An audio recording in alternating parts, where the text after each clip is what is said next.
السلام عليكم ورحمة الله تعالى وبركاته.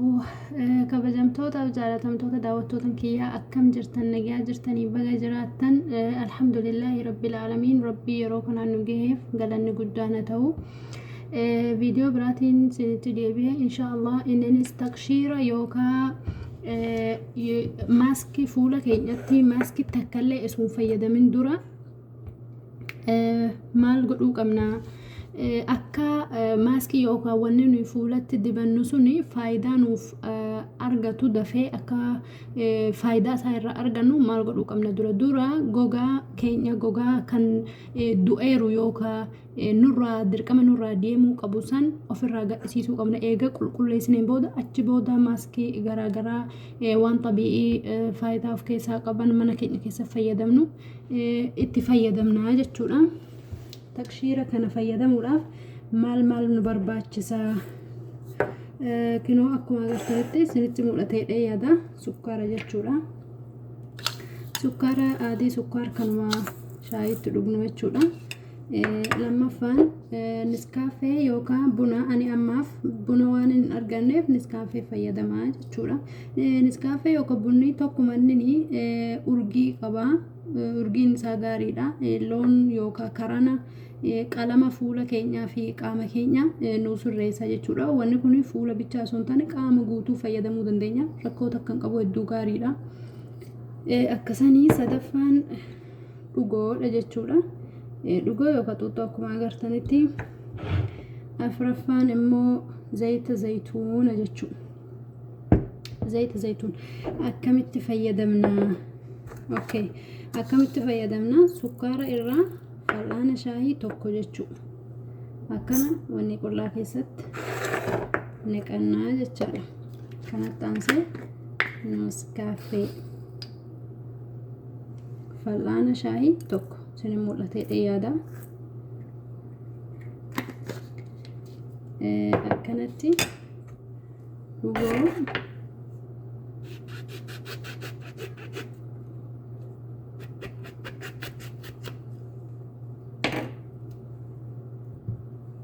akkanatti eega cirreen booda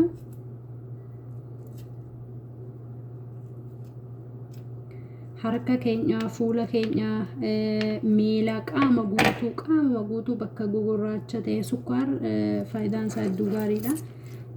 Akkanatti dhugootti cuunfina.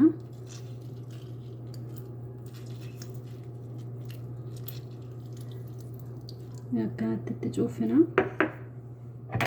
Kanatti aansuudhaan zayita zayituunni akka hin goggooyne nu gargaara jechuu qaama keenya akka qibaatti yookaan was godhatu jechuudha. Akka hin daalachoomneef nu gargaara jechuudha. Okay.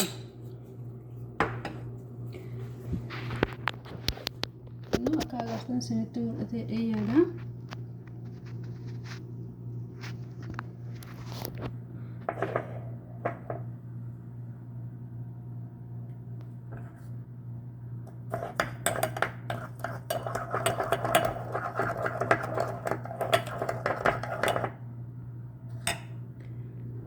Akkanatti egaa sirriitti laaqneen booda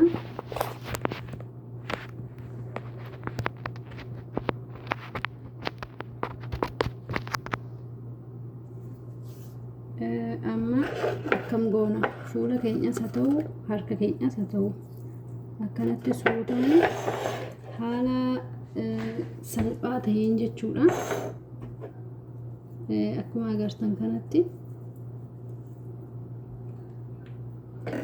dhugoo kan cuunfine san hin gannu akkanatti addaan cirraa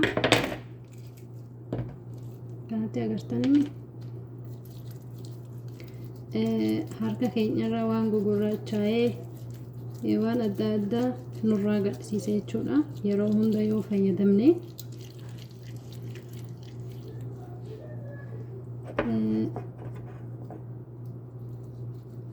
daqiiqaa 5 haga daqiiqaa 10 akkanatti sirriitti riguu qabna. Haala laafaa ta'een osoo of hin dhukkubsin jechuudha.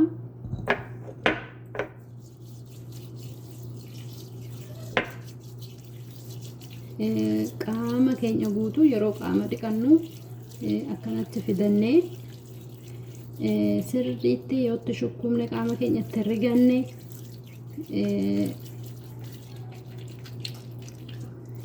yeruma duraan fayyadamtan faayidaa inni qabu hin argitan jechuudha. Akkamitti fayyadamnaa? Fuula qaama keenya rakkoon qabu torbanitti yeroo 2 yeroo 3 fayyadamnu. Fuulli keenya garuu fuulli waan hassaas yookaan gogaan fuula keenyaa lallaafaa hedduu lallaafaa waan ta'eef maal godhuu qabna? Torbanii guyyaan tokko qofaa qasharannaa jechuudha. Takshiira jedhama afaan arabaatiin, akka afaan keenyaatti immoo gogaa nurratti du'e akkanumatti taa'eeru nurra ofirraa kaasuu ofirraa qulqulleessuu jechuudha. Achi booda maaskuma barbaanne yookaan fayyadamnu ta'e dafeeti faayidaa isaa irraa argannaa jechuudha inshaallah.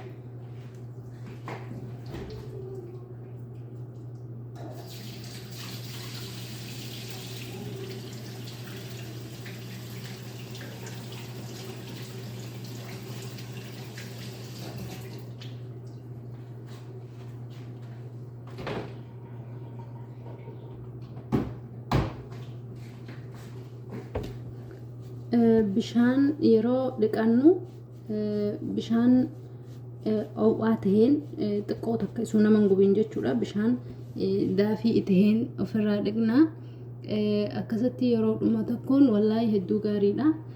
Mee isin immoo mana keessan keessatti waan hedduu salphaa ta'eef jarrabaa fayyadamaati naaf himtanii isiniin jedha. Inshaallah akkasinitti tolu abdiin qaba. Video biraatiin haga walitti deemnutti inshaallah yoo isinitti tole subscribe, like, share, comment illee naa barreessaa. Yoon dogongora qabaadhe naa sirreessaa. Yaada qabdan illee naa ibsaa isiniin jedha. Warreen na jajjabeessitan naaf galatoomaa isiniin jedha. Hedduu isin galateeffadha. Inshaallah video biraatiin haga walitti deemnutti. Assalaamu alaikum wa rahmatullahi ta'ala wa barakaatuhu. Bye bye.